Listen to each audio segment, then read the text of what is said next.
My name is Margaret Evans, I'm 78 years old, and I built my fortune from scratch, brick by brick, dollar by dollar. Nobody handed me anything in life. I didn't marry rich. I didn't inherit a trust fund. I cleaned homes, I worked odd jobs, and I started my catering business out of a borrowed kitchen with one stove burner and a prayer. Today, I own one of the largest hospitality companies in the Midwest. But that day my granddaughter Natalie shouted in front of a room full of her teenage friends, "You're poor!" It split something inside me. It happened at her 16th birthday party. I'd shown up in my Sunday dress, carrying a modest gift wrapped with shaky hands and hope. It was a vintage locket that belonged to my own mother, something I thought would mean something to her. But when she opened it, her nose wrinkled. Her friends giggled. And then she said it. "You're poor. Why would you give me this?" Froze. Every cell in my body wanted to collapse. I had never been so humiliated. Not when I scrubbed toilets for food. Not when I sold my wedding ring to keep our lights on. But that, being called poor by someone I had once rocked to sleep, cut through everything. I stood there quietly, smiling. Not out of joy, but because I knew something she didn't. You see, Natalie didn't know who really owned the company that catered her party, the luxury venue she boasted about on Instagram, or the building her mother's boutique shop rented from every month. She had no idea that the poor woman in front of her had the power to pull strings that could make or break everything she thought she valued. But I said nothing. I just smiled. And months later, when she walked into my company's headquarters, dressed sharp, resume in hand, excited about her first internship application, I was sitting quietly behind the tinted glass wall of my executive office. She didn't recognize me at first. She saw only the nameplate. Margaret Evans, CO. Her jaw dropped. I stood up slowly. "Hello, Natalie. We've been expecting you." And that was when the room fell silent. Now let me take you back to the beginning, to how we got here. Because this wasn't just about money. It was about forgetting where you came from. And I wasn't going to let her forget me.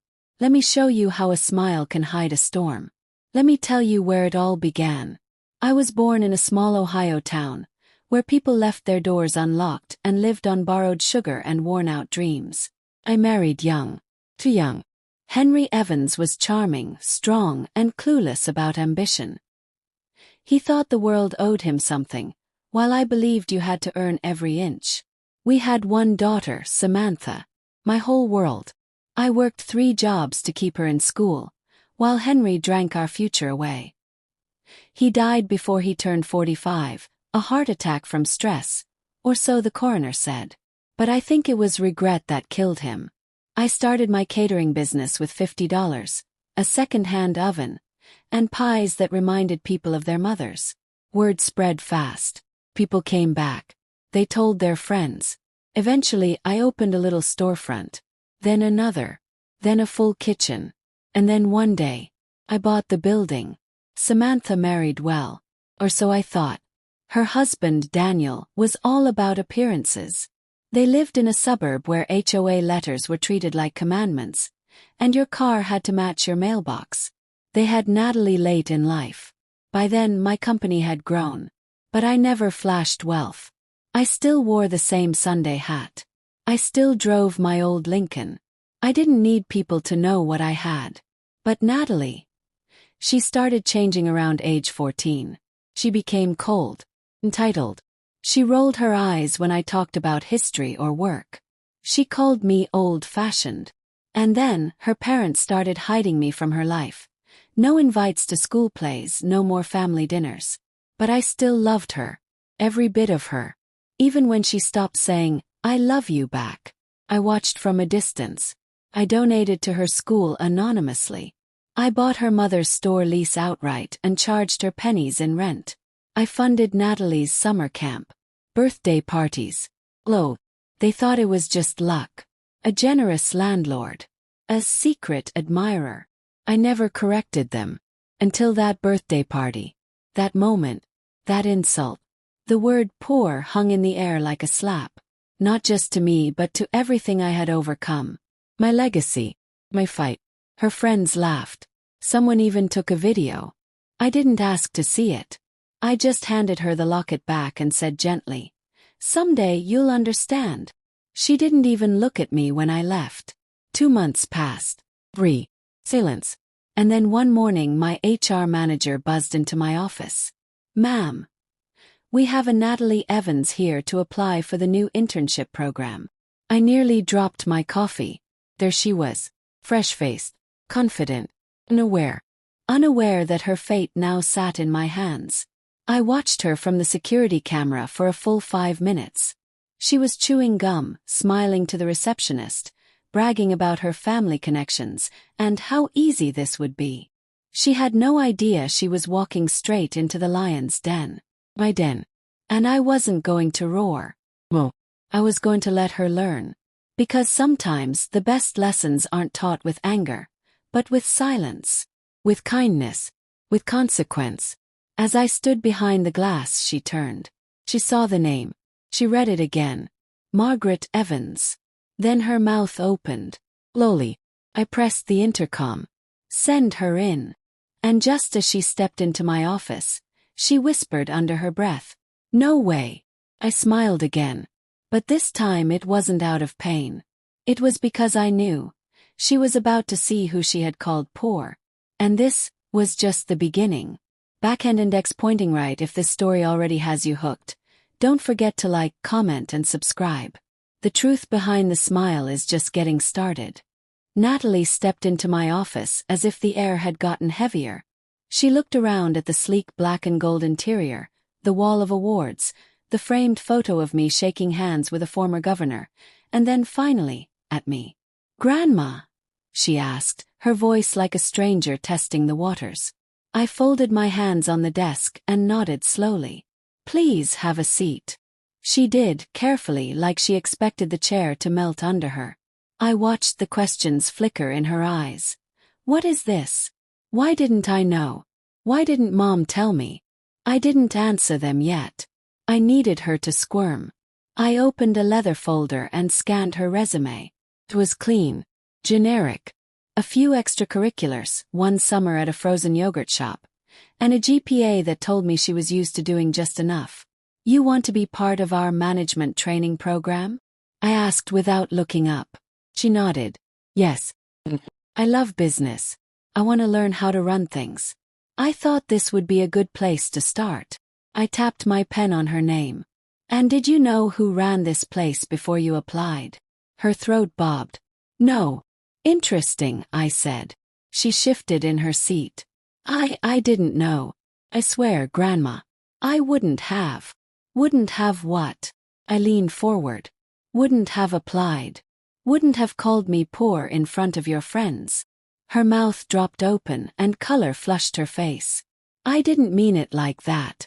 I was just being stupid. I didn't know. You." She trailed off. The silence between us thickened. And then I smiled.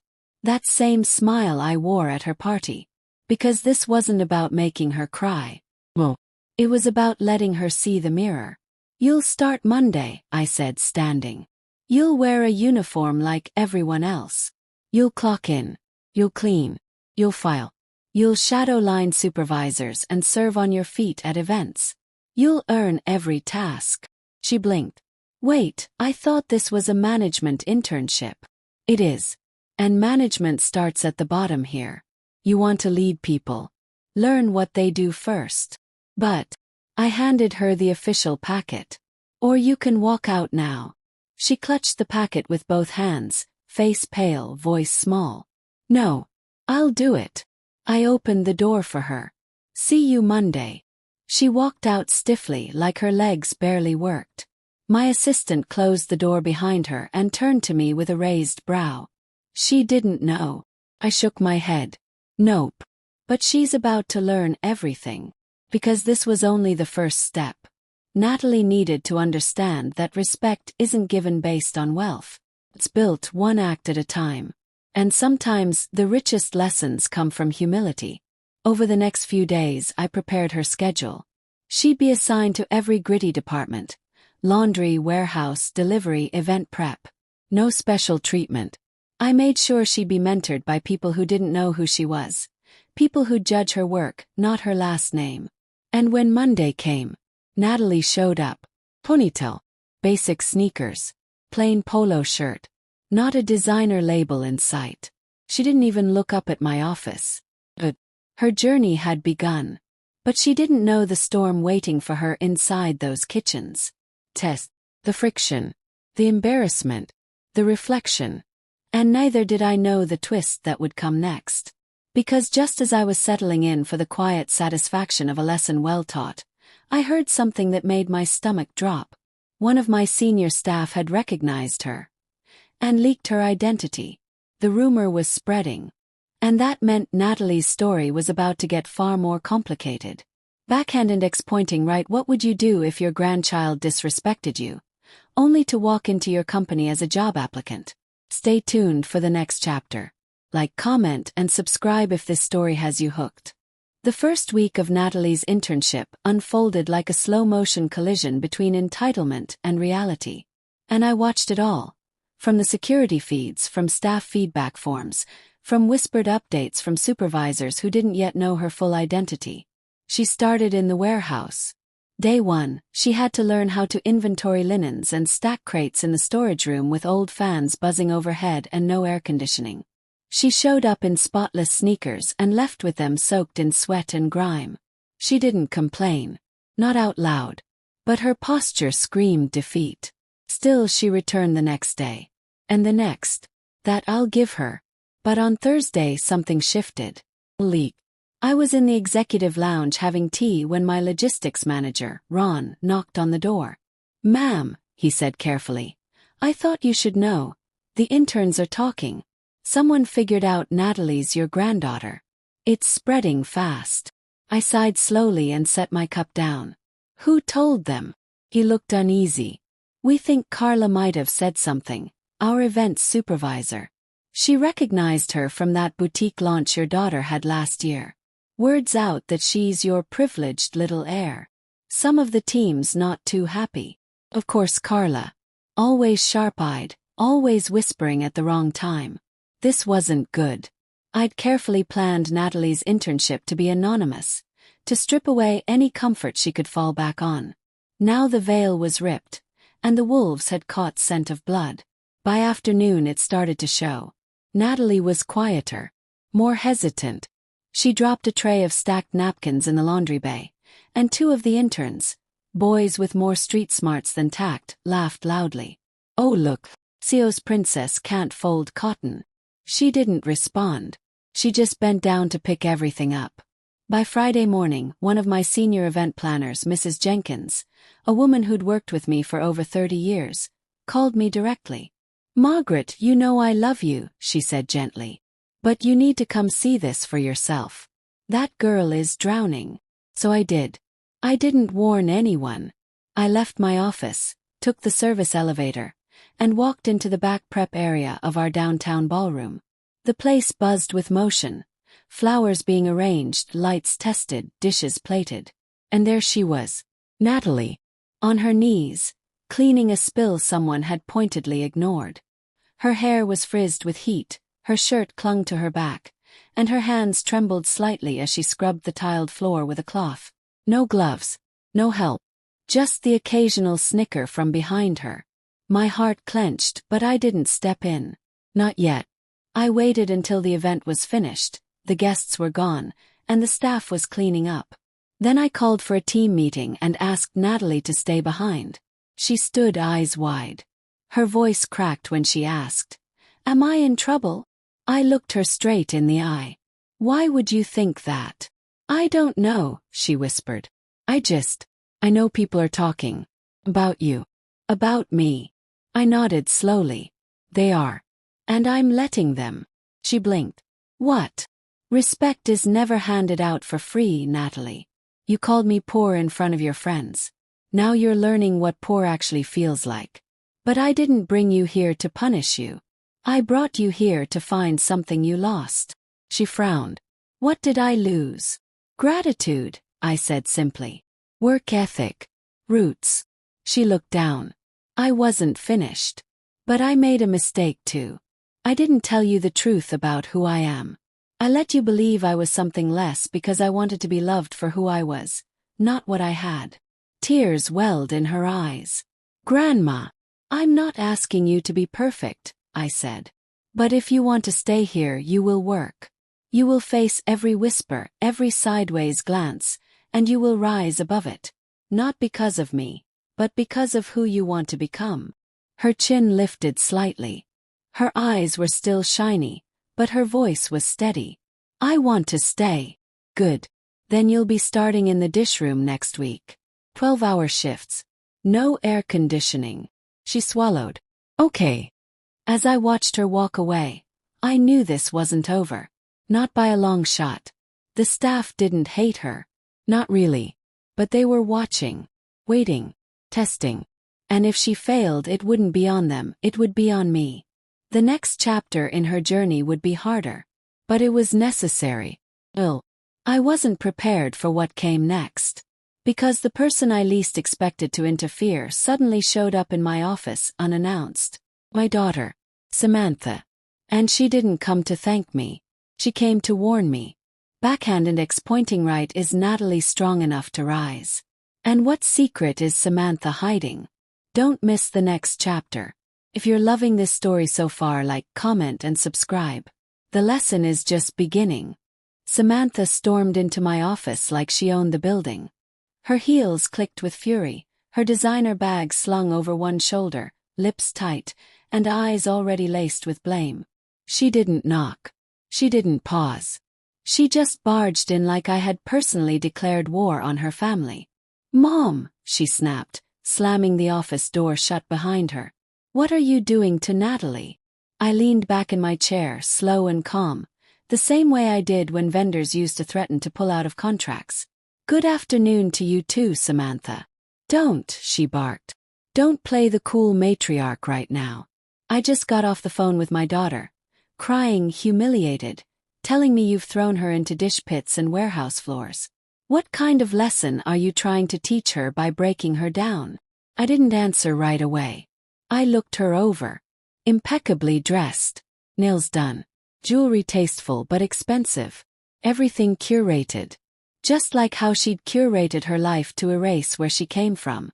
You're mad because I made her work? Asked finally. I'm mad because she's just a kid. Samantha's voice cracked. She's not built for this kind of punishment. I stood slowly and walked over to the floor-to-ceiling window that overlooked the city. Neither was I, Samantha. But life didn't wait to ask if I was ready. She crossed her arms. So now you're trying to make her live your life? No, I turned to her. I'm trying to help her, not destroy hers. There was a moment of silence. Just the quiet hum of the office air conditioning. You think I spoiled her, she muttered. I think you erased me from her world, I replied. That hit her. She blinked defensively. That's not fair. I sent gifts, Samantha. I offered to help. I tried to call. And every time I did, I got excuses. She's busy. We're out of town. She's studying. You didn't want me to be part of her life. Samantha sat down in the chair across from my desk. Her face had softened just slightly. You wore your pride like armor, I said. You hated that your mother used to clean floors and serve pies for a living. So you rewrote the story. You taught her to look down on me. And she did. She looked away. I didn't mean for it to go that far. But it did. Another beat of silence passed. She called me poor Samantha. In front of her friends. With laughter in her voice. Samantha winced. She was showing off. Teenagers do that. She humiliated me. Samantha finally looked me in the eyes. And in that moment, the heat behind her anger faded into something softer. She's ashamed, Mom, of what she said. She didn't expect to see you here. Didn't expect any of this. Good, I said quietly. Because real growth doesn't come from comfort. Samantha sighed deeply. Her shoulders sank. What do you want from her, Mom? An apology? A full confession? Public humiliation? No, I said. I want her to understand that every dollar she's benefited from came with a price. That humility is not weakness. That people matter more than status. That family doesn't deserve to be erased just because they don't fit into your curated image. Tears threatened Samantha's eyes then, but she blinked them back. She's changing. Can see it. I just don't want to lose her in the process. You won't, I promised. But she might lose herself if she doesn't walk through this fire. A long silence settled between us. Then she stood, walked to me, and did something I hadn't expected in years. She hugged me. Thank you, she whispered. I hugged her back, but my thoughts were still spinning. Because the next few weeks weren't going to get easier. The staff had started treating Natalie better, if only slightly. A few noticed her effort. Others were still waiting for her to crack. But she didn't. She cleaned. She served. She shadowed staff managers. She asked questions. But then, something strange started happening. Things went missing. Small things at first. Office pens. A broken projector cable. Then a catering tray that never arrived. And finally, a company tablet used for event check-ins. And Natalie was the common denominator. I didn't want to believe it. But the reports kept coming. She was the last one in the room. She was the one handling the gear. She left 5 minutes before it disappeared. My heart was heavy. Was this sabotage? Was she taking things? Or worse? Was someone setting her up? I called her into my office one evening. She walked in slowly, looking stronger than the girl who first arrived, but still with a nervous edge. Sit, I said gently. She did. I folded my hands. Natalie, some equipment has gone missing. Things you were in charge of. Her eyes widened. I didn't take anything. I'm not accusing you, I said. But I have to ask. Because this isn't just about your work ethic now. It's about trust. Her voice shook. I swear, Grandma. I didn't take anything. I wouldn't. I believed her. But I also knew that sometimes people lie when they're afraid. So I made a decision. I'm going to place you in the tech team next week. You'll work directly with the inventory logs, handle check-ins, shadow the audit crew. Everything that's gone missing came through that team. If there's a pattern, we'll find it. She nodded, though her eyes were misty. Okay. But just before she left, she looked back at me and said, Thank you for believing in me. Even if no one else does. I watched her walk away, my heart twisting. Because I had a sinking feeling she was being targeted. And whoever was behind it knew exactly who she was. And wanted her gone. Backhand index pointing right. Do you think Natalie is being framed? Or is she hiding something darker? Stay with us. Next chapter will unravel the truth. Like, comment, and subscribe if you're loving this story. The storm is only beginning. The tech team was the heartbeat of our operations. Rarely seen, often ignored, but without them, nothing worked. Natalie joined them the following Monday, and I made sure she had no idea I'd instructed every member to log every item, every time, with her name tagged beside it. I had to know the truth. The week started quietly. Natalie reported early. She took her tasks seriously. Checking serial numbers on tablets, scanning QR tags on wireless microphones, logging cables and projectors into our digital system. For the first time, she wasn't just surviving her internship. She was learning. But by Thursday it happened again. Another projector. And this time Natalie had signed it out. The warehouse manager's voice came through my office intercom like a warning bell. Ms. Evans, we've got a situation. Inventory scan shows a projector missing. Brand new. Checked out yesterday afternoon. My chest tightened. Who logged it? There was a pause. Natalie. I stood up so fast my chair rolled into the wall. Hold it right there. Nobody accuses her until I say so. Pull the security footage. Now. I descended into the security bay myself. Something I hadn't done in years. Footage was pulled up. Natalie walked into the room at 4:08 p.m. She retrieved the projector, scanned it, bagged it in clear view and walked out. 2 minutes later another figure entered. Will. Wore the same company uniform. I squinted. He walked over to the holding shelf, picked up the same bag Natalie had logged, and slid it under his jacket. Froze. Pause it. Zoom in, I ordered. The frame sharpened. My blood ran cold. It was Ethan, Samantha's husband, Natalie's father. I stumbled back into the nearest chair. I had never trusted Daniel, but I never thought he'd stoop this low. He hadn't worked in years, claimed early retirement after his tech startup failed. I always suspected he resented my success. He was too proud to take my help and too lazy to build anything of his own. But stealing, framing his own daughter, felt physically ill. I had the footage clipped and saved. I needed time. This wasn't something I could react to emotionally. Had to think. Back in my office, I stared at the paused image. Daniel's face, partially shadowed, walking out of the supply room with a stolen projector beneath his jacket. Why now? And then it clicked. He knew. He knew I was grooming Natalie. Not just for growth, but for eventual inheritance. For the company. And he wanted to destroy her before that could happen. That night I didn't sleep. I sat in my living room, watching the sun rise through half-closed blinds, wondering how far a man could fall when consumed by jealousy. But more than anything I wondered, how long had Samantha known? The next morning I called her. I didn't bother with pleasantries. I have something to show you. She came. Alone. Nervous. Maybe she knew. When I played the footage, she covered her mouth with both hands. Oh my God, she whispered. No. That can't be. It is. Tears welled in her eyes. I didn't know Mom, I swear I didn't. I held up my hand. Samantha. I'm not asking for your guilt. I'm showing you the truth. She sat down slowly, as if her knees couldn't support her anymore. He's been coming home late, she whispered, telling me he was helping a friend launch a new tech business. I thought he was lying about another woman. I never imagined. She broke down then. Truly broke, head in hands sobbing. I walked over and placed a hand on her shoulder.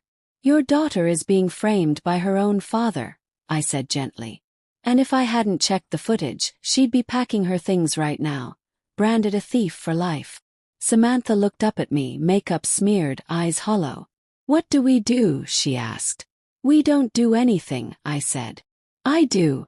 Because this wasn't just a family betrayal anymore. It was a war for Natalie's soul. I spent the weekend preparing. Monday morning I called Natalie to my office. She looked tired but determined. I know about the missing items, she said before I even spoke. And I swear to you, Grandma, I didn't take anything. I logged them properly. I raised my hand. I know. She froze. I saw the footage. Her lips trembled. Then you know. Yes, I know who took them. And I need you to stay calm. She blinked fast. Was it one of the staff? Pause. This was the moment. The moment that would change her forever. It was your father. Her eyes widened. No, that's not. He wouldn't. I showed her the video. Watched her whole world collapse in front of me. She stared at the screen as if it were a horror film. That's not him, she whispered. It can't be. But it was. Her shoulders sagged. Her face crumbled. And then slowly tears began to stream. Why would he do that to me? She asked. Because he's afraid of you becoming more than him, I said quietly. And because he doesn't understand what real legacy means. Natalie wiped her face with the back of her sleeve. What happens now? She asked. I leaned forward. You decide. She looked confused. Me? Yes. You can press charges. Or we can handle this privately. But either way you need to speak up. Because this is your story now. Natalie looked at the footage one last time, then turned to me with a face harder than I had ever seen. I want him to know I saw it. I want him to know I'm not stupid. But I don't want to destroy him, Grandma. I want to rise. I want to rise so high he has no choice but to look up and see me. He nodded. That was the moment I knew. She wasn't a spoiled girl anymore. She was a woman. Backhand index pointing right. Would you forgive your father for framing you?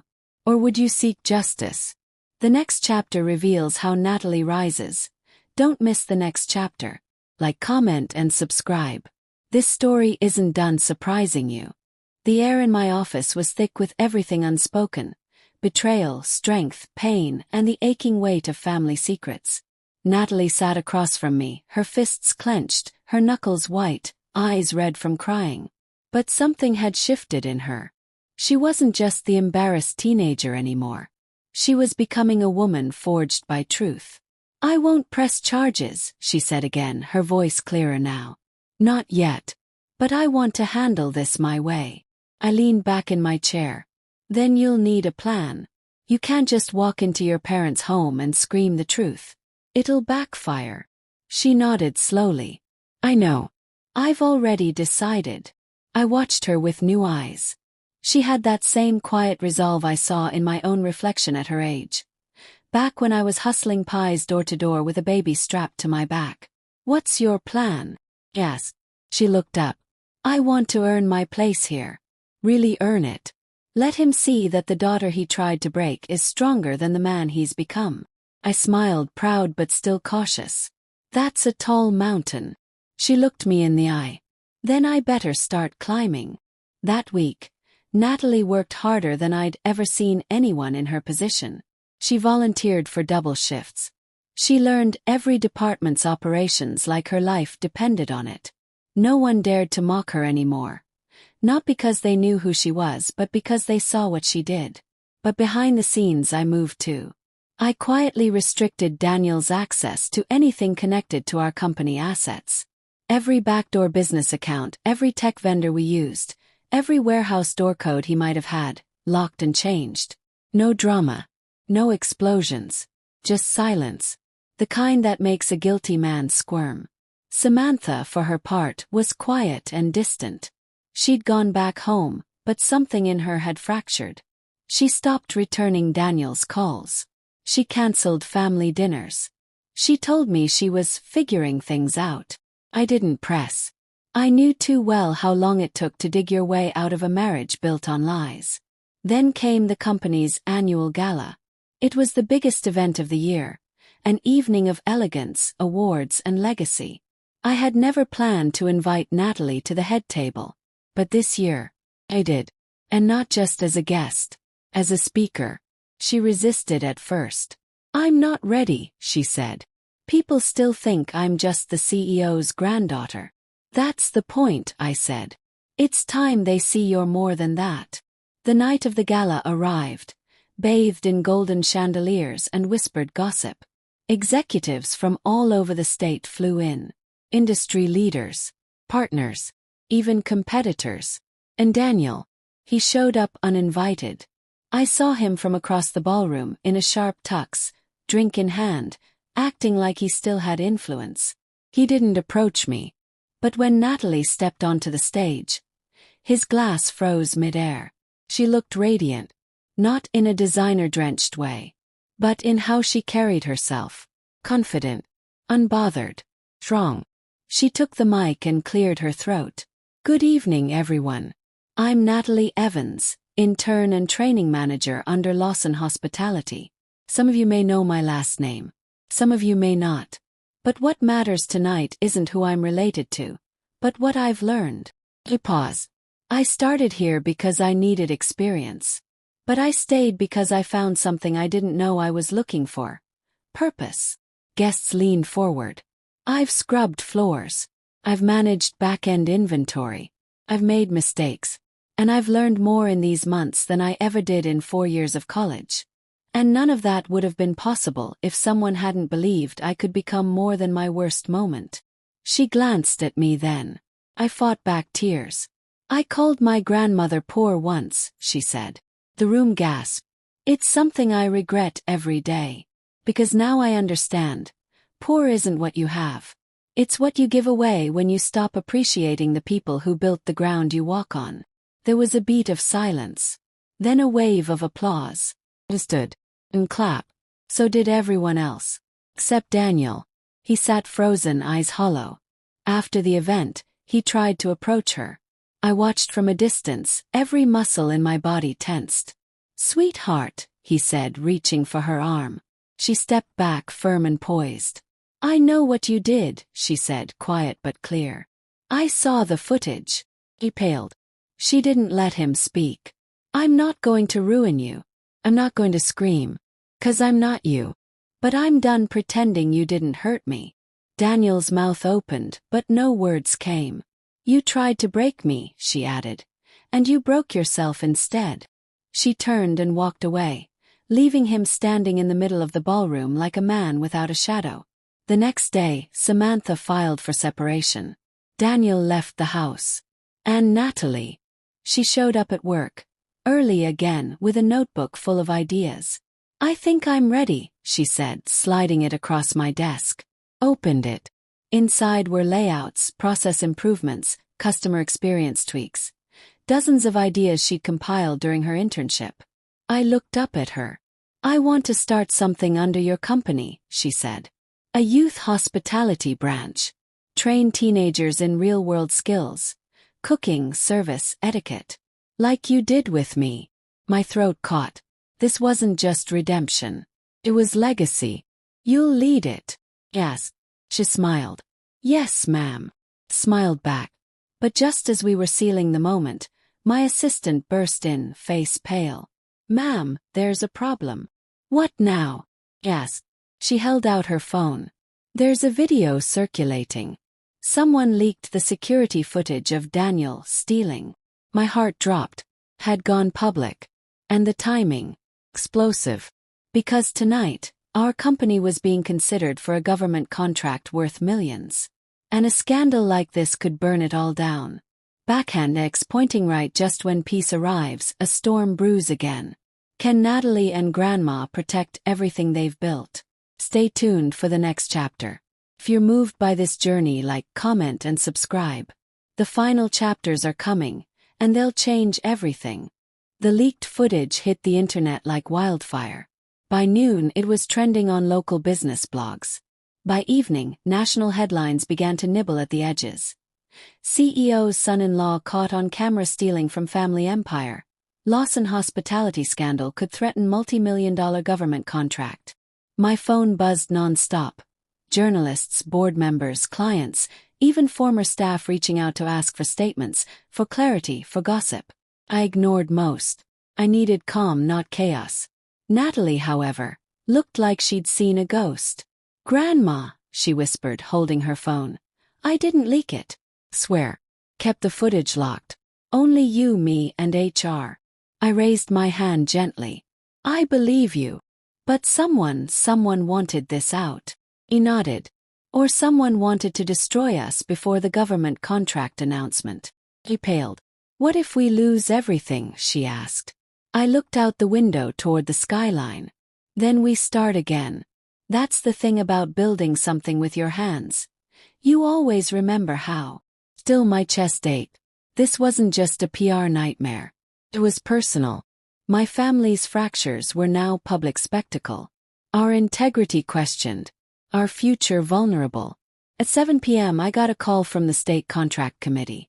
"We're putting the bid on hold," the woman on the other end said politely. "Pending clarification." Clarification. The coldest word in the corporate dictionary. I needed to act fast. Not with lawyers. Not with excuses. But with truth. Natalie sat in front of me, twisting her hands nervously. "Should I say something? On social media?" "No," I said. "Not yet." I called an emergency board meeting for the next morning. Every executive, every department head, every legal advisor. The room was packed by 9 a.m., the air electric with nerves and tight suits. I stood at the front with Natalie beside me. Then I did what no one expected. Played the footage. Again. In full. The room gasped. Even the ones who already knew sat stunned at the brazenness of Daniel's act. I paused the video, then faced them all. "Yes," I said. "That is my son-in-law. Yes, he stole from this company. And no, this footage was never meant to be public. But now that it is, I won't hide from it." Some of the board members exchanged glances. Others looked at Natalie. She is his daughter, one said. Public perception could link her. I stepped forward, voice steady. She's also the reason this was caught in the first place. She didn't steal. She worked harder than anyone in this room when no one was watching. She's the future of this company. If you can't stand behind her, then you stand against me. The room fell silent. Then slowly my CFO stood. I support her. One by one, hands raised. In unity. But we weren't out of the woods. I needed to clear the air publicly. So I called for a press conference. No PR spin. No prepared speech. Just me and Natalie side by side. We stood at the podium in our company's main ballroom. Cameras flashing like lightning. Microphones jostling forward. Ladies and gentlemen, I began. You've seen a video that embarrassed us, yes. It revealed theft. Not of money alone, but of trust. A trust broken by someone close to us. Pause. But what you haven't seen, what I want you to see, is how truth still matters here. Accountability still matters. This company wasn't built on lies. It was built on honesty, grit, and second chances. Then I stepped aside and nodded to Natalie. She took a breath and stepped up. My name is Natalie Evans. Yes, that man in the video is my father. No, I didn't know what he was doing. And yes, it hurts. But I won't let his mistakes define me. I've worked every department here, from dish rooms to inventory. I've learned what it means to lead with integrity. And I will continue to earn every inch of my place in this company. Flashes burst. A few gasps rippled through the room. And then, applause. Not thunderous, but real. Enough. Afterward, as we walked out of the building into the press gauntlet, Natalie looked at me and whispered, "Did we survive it?" Smiled. "We didn't just survive. We showed them who we are." That evening, the contract committee called back. "We've reviewed everything," the woman said. "Your transparency was unusual, but powerful. The bid is back on. And frankly, after today, your company is the one we trust most." I hung up and stared at the city lights outside my window. The storm had passed, but the winds had changed direction. And Natalie, she wasn't just my granddaughter anymore. She was my partner. Still, one thing haunted me. Someone had leaked that video. Someone with access. And when I reviewed the security logs again, I found a name I didn't expect. Carla, the event supervisor. The same woman who had recognized Natalie on her first week and whispered behind her back. She had downloaded the footage. Sent it to an anonymous account. And when I confronted her quietly the next day, she didn't deny it. "I thought it would force her to quit," she said coldly. "You gave her too much. She didn't earn it like we did." I stared at her for a long time. "You're right," I said. "She didn't earn it like we did. She earned it better, with grace." Then I fired her. Immediately. No noise. No drama. Just dignity. The way Natalie had handled everything. But I wasn't done. Because the final move, the most important move, was still coming. I was drafting my will. And the company's future leadership. And Natalie. She had no idea what was written at the top of the page.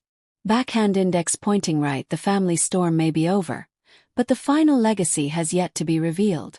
Don't miss the next chapter. Like, comment, and subscribe if this story moved you.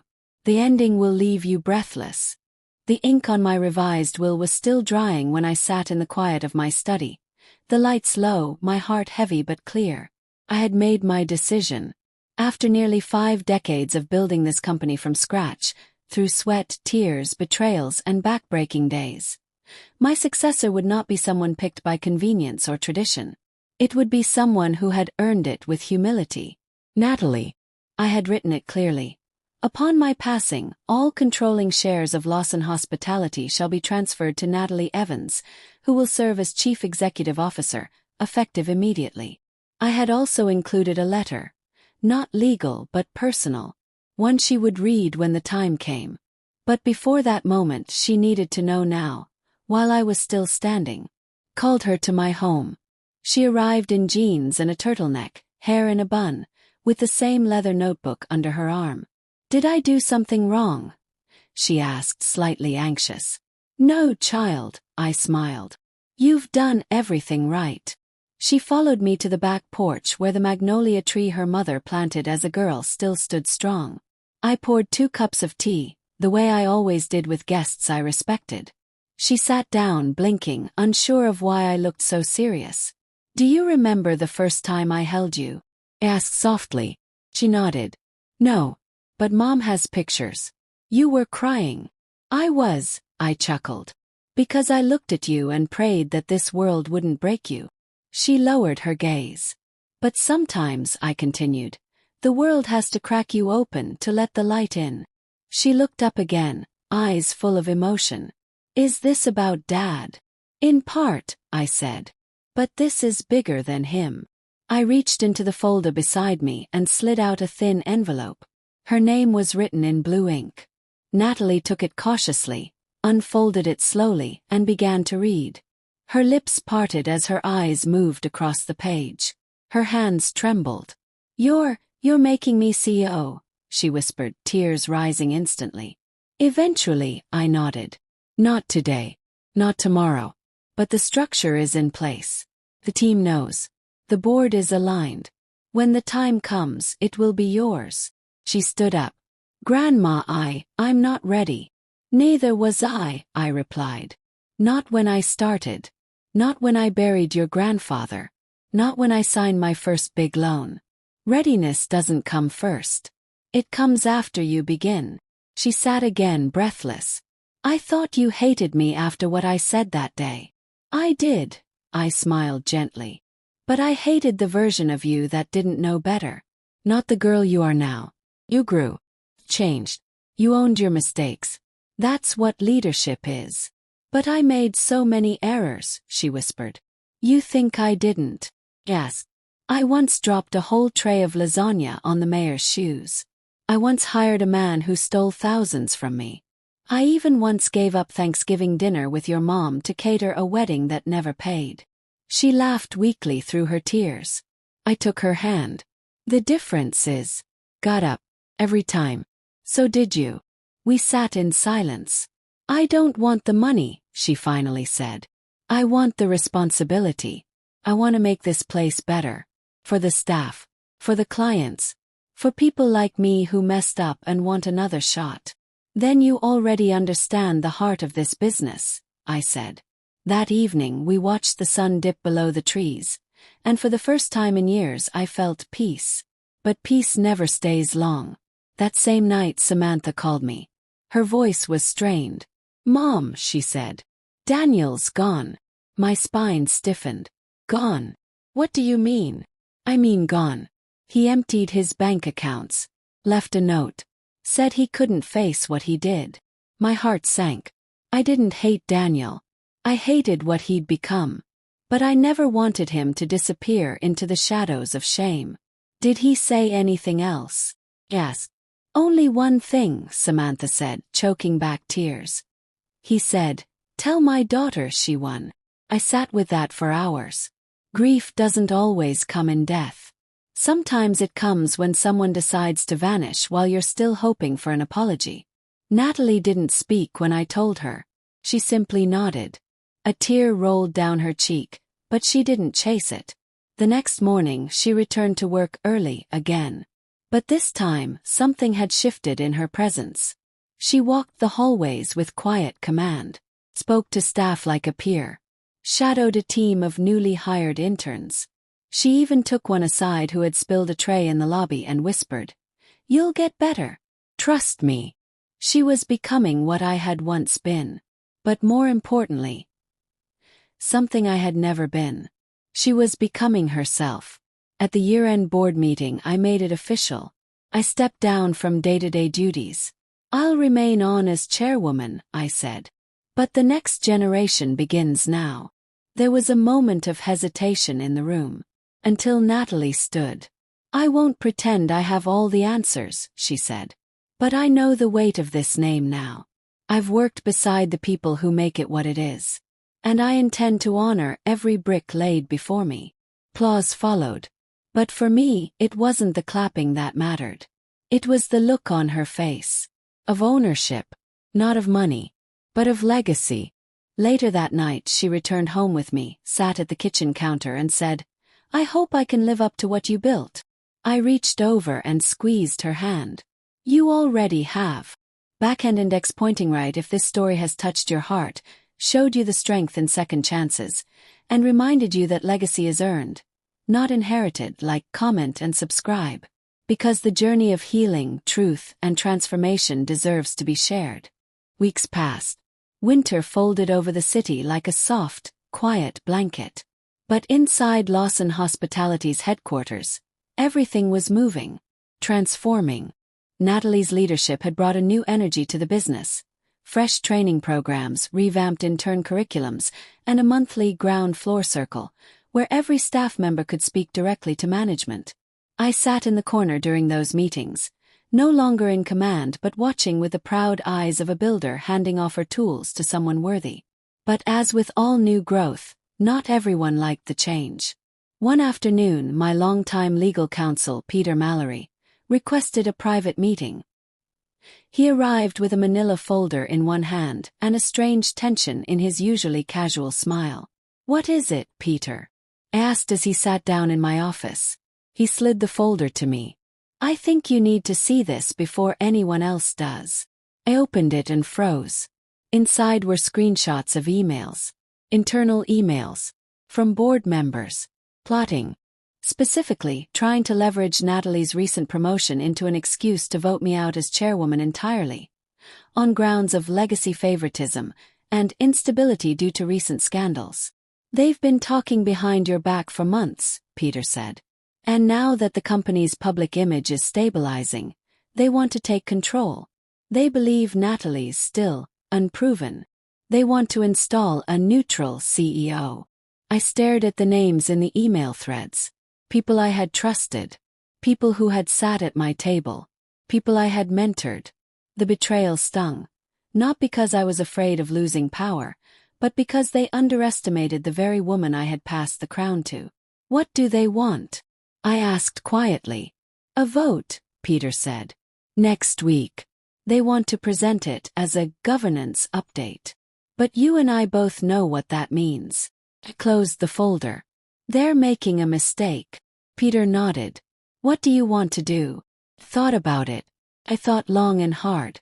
Then I made a decision I had never imagined. "We fight," I said. "Not with anger. With truth." That evening I called Natalie to my home. I didn't sugarcoat anything. I handed her the folder. Let her read every word. She didn't cry this time. She didn't even flinch.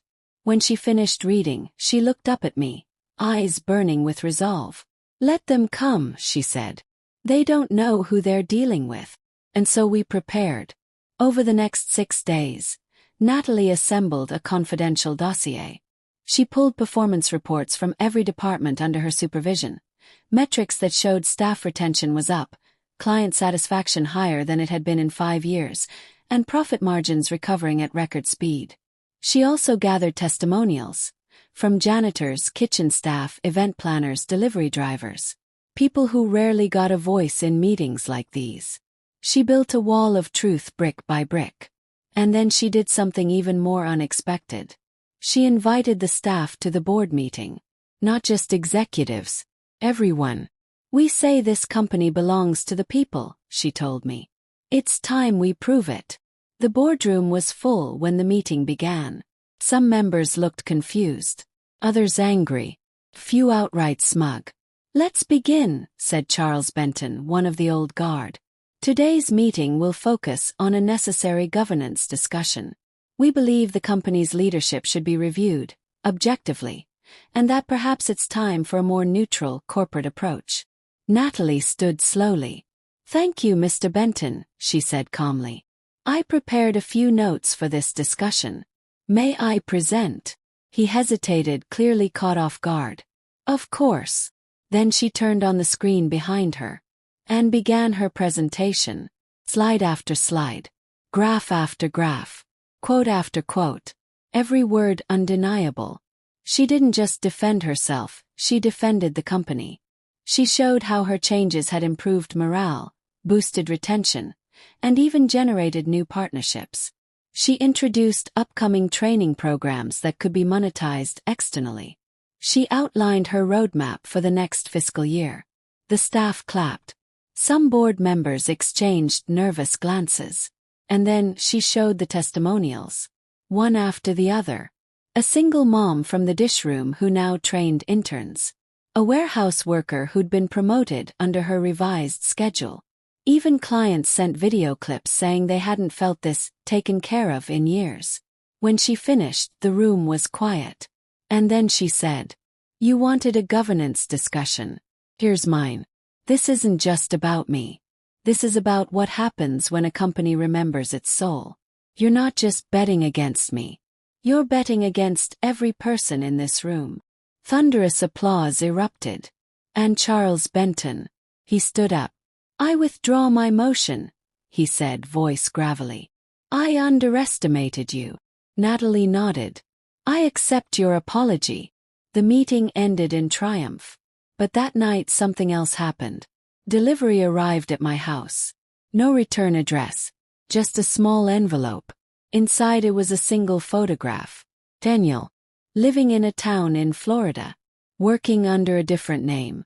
A note scribbled in blocky handwriting. "Tell her I'm okay." I saw the speech. "I'm proud of her." I didn't show Natalie. Not yet. Some things, even truth, need to wait. Because in just a few days, something bigger was coming. Our 50th anniversary celebration. And I had one final surprise for her. Something that would mark the closing of my chapter. And the true beginning of hers. Backhand index pointing right, the legacy reaches its peak in the final chapter. Don't miss the next chapter. Like, comment, and subscribe if you've followed this journey from heartbreak to healing. The ending will stay with you forever. 50 years. Half a century since I opened my first catering kitchen with 2 rusted ovens and a heart full of prayers. And now, the banners read Lawson Hospitality. 50 years of legacy. Strung high across the grand ballroom I had once cleaned as a temp worker. Guests arrived in waves. Staff, city officials, clients, families of employees. The room glittered with lights and laughter, but my heart beat in a slow, deliberate rhythm. This wasn't just a celebration. It was a handoff. Natalie didn't know. Not yet.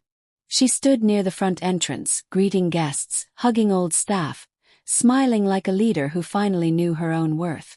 Her hair was pinned in a bun, her dress a simple navy gown, but she carried herself like a queen.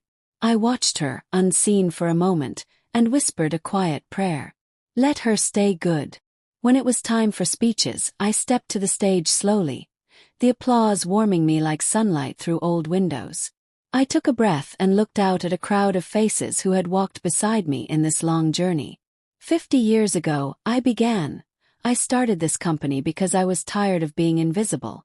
Tired of begging for opportunities, of being told I was too poor, too old-fashioned, too tired. So I made my own table. And now all of you are seated at it. More applause. But tonight, I continued, I want to talk about a different kind of strength. The kind that doesn't roar. The kind that whispers. Get up anyway. I paused and smiled toward Natalie. I once heard someone shout at me, "You're poor." And it stung. Not because it was true, but because it came from someone I loved who hadn't yet learned what wealth really means. There were murmurs. Natalie looked stunned. And now, I said softly, that same person has shown me what real transformation looks like. I turned fully to her. Natalie Evans, please join me on stage. She stood slowly, uncertain. Her heels clicked against the floor like thunder in the silence. She approached the podium, whispering, "Grandma?" I took her hand. "This company," I said, turning back to the crowd, "isn't just mine anymore. It belongs to the future. And the future belongs to her." Here's some teary eyes. I hereby name Natalie Evans the official CEO of Lawson Hospitality. Effective immediately. Her mouth dropped open. I handed her the official binder. The legal documents. The framed photo of me from my first storefront. smiling with a spatula in my hand. "You earned this," I whispered. "I don't even know what to say," she whispered back. "Then don't speak yet," I smiled. "Just lead." She turned to the microphone as the crowd rose to their feet. Her eyes were glassy but steady. "I never imagined this moment," she began, her voice shaking. "Especially not after the mistakes I made. I was arrogant. I was blind. I called the woman who gave me everything poor. But what I've learned over these last months is that wealth has nothing to do with money. It has everything to do with legacy, humility, and heart." Applause again. "And I promise," she said, voice stronger now, "to lead this company with the same soul it was built with." As she finished, I stepped down, and the spotlight shifted, and I had never felt prouder. After the event, I sat alone for a moment in the garden behind the venue. It was quiet again, the kind of quiet that lets your heart finally breathe. That's when Natalie found me. She knelt beside my chair, clutching something in her hand. "The locket," she whispered. My eyes widened. The same locket I gave her at her 16th birthday. The one she had rejected. "I kept it," she said. "Even after I said those awful things. I just didn't know why. Until now." She placed it in my palm. "You gave me something priceless. I just wasn't ready to see it." I smiled and held her close. But before the moment passed, I remembered. A letter. The one from Daniel. I pulled it from my purse and handed it to her. Sealed in the envelope it came in. She looked confused, then opened it. As her eyes moved across the words, her lips trembled. "He saw my speech," she whispered. He nodded. "He's alive. And he's watching." She cried then. Not because she missed him, but because even in his silence, he had left her something. Tell her she won. That night, under 1,000 string lights, we sat together, grandmother and granddaughter, no longer torn by pride or silence. And as people danced behind us, clinked glasses and told stories, I looked at her and said, "You shouted you're poor once." She winced. "And now," smiled, "you've made me the richest woman alive." We held hands in silence. And in that moment I knew. I hadn't just built a business. I had built a legacy. One stronger than any betrayal. One louder than any insult. And more powerful than any nameplate on a door. Backhand index pointing right. If this story moved your heart, reminded you of the power of second chances, and showed you that dignity can't be stolen, then like, comment, and subscribe. Your story matters too. And your legacy. It's never too late to begin.